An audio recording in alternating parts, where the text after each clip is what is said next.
El Camino, a Breaking Bad movie, is just okay. It doesn't damage the legacy of the original series, but it doesn't do much to help it either. The whole thing feels much more like an extended episode of the series rather than a legitimate film. Nothing's really added to any of the characters that we didn't already know or could have assumed. Jesse spends about an hour of the film trying to find some money, conveniently stumbles upon it, kills a couple of tacked-on antagonists, and ultimately escapes to Alaska using the disappear guy. Everything that he thought might have happened following the Breaking Bad finale is pretty much what happened.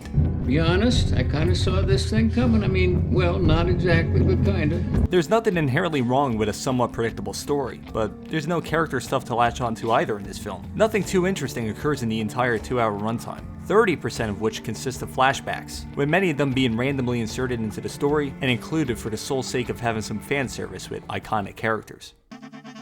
There are a few good and compelling elements in the movie that I did enjoy, so let's start with that before some people try telling me that I hate everything. I enjoyed Mike's cameo in the opening scene, the cinematography is consistently good, and I think Gilligan's direction is competent. For the most part, the movie has a lot of those fun and familiar Breaking Bad elements thrown in there, like the time-lapse montage, clever transitions, and the score from Dave Porter. A lot of people seem to be caught up on Todd's dramatic weight gain in the movie, but it really wasn't too distracting for me. Honestly, I think his buddy adventure scenes with Jesse are actually the best part of the film, not only because it's filled with the classic dark comedy that the show had, but also because it fills in some of the time that we missed with Jesse during his captivity in the final season. Admittedly, there was perhaps too much Todd in this movie, but his scenes at least were connected to the narrative of Jesse looking for the money in the apartment.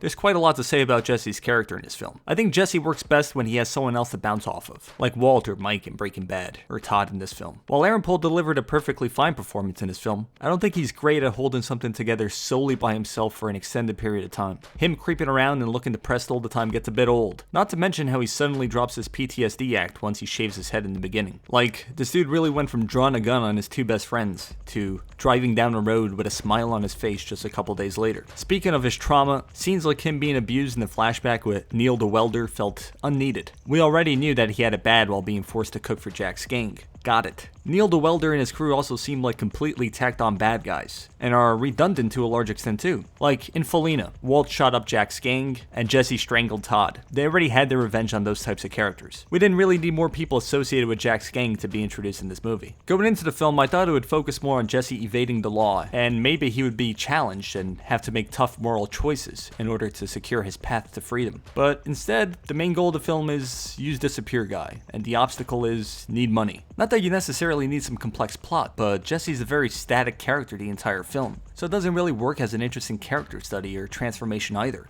He doesn't experience any change, nor does he have any moment of regret or sincere reflection. Most of his obstacles in the film are very dull and literal, like get rid of car, obtain phone, get money, find key, open safe, get more money, etc. Those are like the type of objectives and steps that you would take in like a video game or something.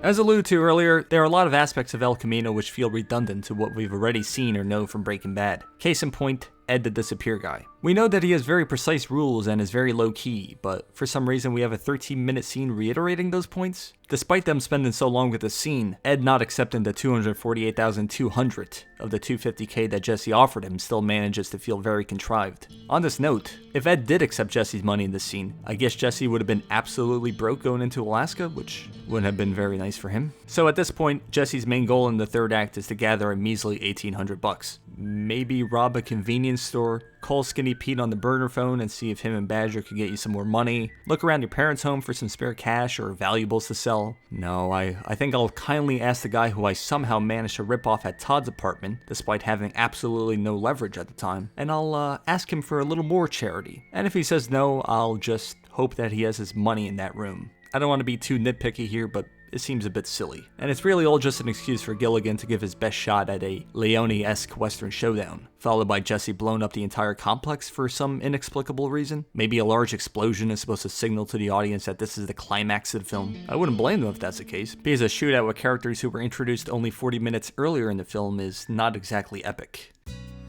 So Jesse now has $250,000 in his pocket and clears his wanted level using the super convenient and overused plot device cheat code known as Ed the Disappear Dude. Unlike Walt and Saul, Jesse even has the privilege of picking his destination. He arrives in snowy Alaska in the back of Ed's vehicle, which is all too similar to Walt's arrival in snowy New Hampshire in the final season as well. All is good in life for Jesse. He gets to build things, maybe fish. If he needs some extra cash, he might even have a career in shooting commercials for a luxury car brand. The big emotional revelation is that he's sending a letter to Brock. Oh yes, how could we forget old Brock, who appeared in just 8 episodes scattered across 3 different seasons of Breaking Bad. Throw in some overhead driving shots out of Kubrick's The Shining for good measure, and we'll call it a day. It was a really underwhelming ending to a rather pointless and unnecessary sequel. I think this movie should have only existed if Vince Gilligan had some incredibly interesting story to tell about Jesse's escape, or maybe even a story to tell about his time in Alaska. Instead, Gilligan opted for the super safe and simple ending, where everything ends as well as it possibly could have for Jesse. I suppose the idea that Jesse is safe in itself is supposed to be emotionally resonant and satisfying for the viewer,